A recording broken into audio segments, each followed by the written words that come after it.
នេះបងប្អូនអរគ្នាមកមើលឆ្កែនេះវាកើតគេហៅចាស់គេហៅកើតអង្កែបងប្អូនអរគ្នាខ្ញុំមិនដឹងថាមូលហេតុអីទេបានវាកើតអង្កែយ៉ាងបងប្អូនអរគ្នាមិនដឹងជាវាស៊ីអីខុសឬក៏មិនដឹងមិនយ៉ាងបងប្អូនអរគ្នាមានវិធីណាដែលអាចព្យាបាលបានអត់បើចាស់ពីមុនគេថាវាស៊ីដូងណាបងប្អូនអរគ្នាប៉ុន្តែបើតាមជាក់ស្ដែងទៅយើងអត់ដឹងច្បាស់លាស់ពិតប្រាកដអីទេបងប្អូនគ្នាទៅលើយើងលើស្បែកវាទៅពីរមាស់ហើយជ្រុះរួមតែម្ដងណាហើយអត់ងាយជាណាបងប្អូនអរគ្នាខ្ញុំអត់ដឹងថាស៊ីដូងកើតអង្កែពិតប្រាកដឬក៏ខ្ញុំដឹងថាមកពីនេះហើយទៅបងប្អូនគ្នាតែខ្ញុំគិតថាបើសិនជាយើង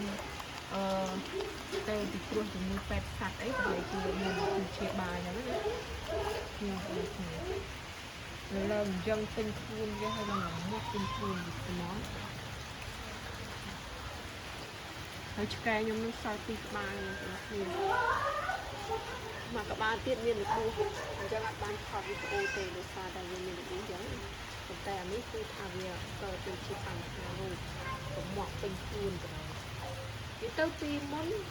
កែនឹងស្អាតអត់មានបញ្ហាទេតែទៅតែប្រហែលខែនៅទៅគ្នាវាចេញមកអញ្ចឹងមិនដឹងថាមូលហេតុអីទេហើយមិនដឹងថាមានវិធីព្យាបាលអត់ទេបើចាស់អីគាត់ឲ្យយើងដាក់ខ្ជុំដាក់អីចឹងបងប្អូនគ្នាគឺបុកខ្ជុំបុកអីទៅវាភ្លឺខ្លួនវាតែវាអត់ឲ្យយើងប៉ះហើយឡើងពេញខ្លួនហ្មងនិយាយតាមលឹកវាដែរតាមវិធីកម្មវាលំមាស់បងប្អូនគ្នាលំមាស់តាំងពីទៅតុយវាលំមាស់វាអេសពេលខ្លះដល់3ក្បាលគឺនឹងឯង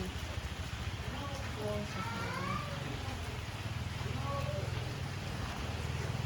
ញុំធ្លាប់ចំពីឆ្កែពីមុនអត់ដែលមានបញ្ហាកើនកែទៅពេលលើកនេះមានបញ្ហាកើនកែតែចាស់គេហៅកែកើតអង្កែណាបងប្អូនគ្នា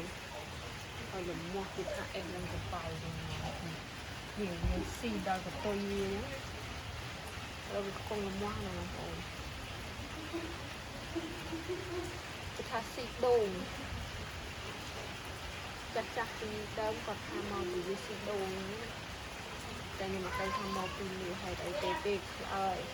វាមិនជឿដែរព្រោះយើងវាបានឃើញពិតប្រាកដថាវាស៊ីដូងដែរអត់ទេតែយើងឃើញវាស៊ីភាគដូចថាភាគរយច្រើនគឺស៊ីទៅអញ្ចឹងអានេះយើងជឿថាវាមកពីដូងមកប៉ុន្តែនេះយើងអត់បានតាមដានវាទេពេញខ្លួន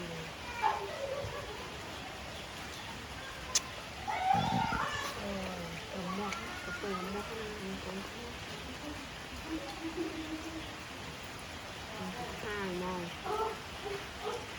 វីដេអូក៏មានតែប៉ុណ្ណេះដែរបងប្អូនអរគ្នាជួបគ្នានៅវីដេអូក្រោយទៀតកុំភ្លេចជួយចាប់ Subscribe YouTube ម្នាក់មួយផងបងប្អូនអរគ្នា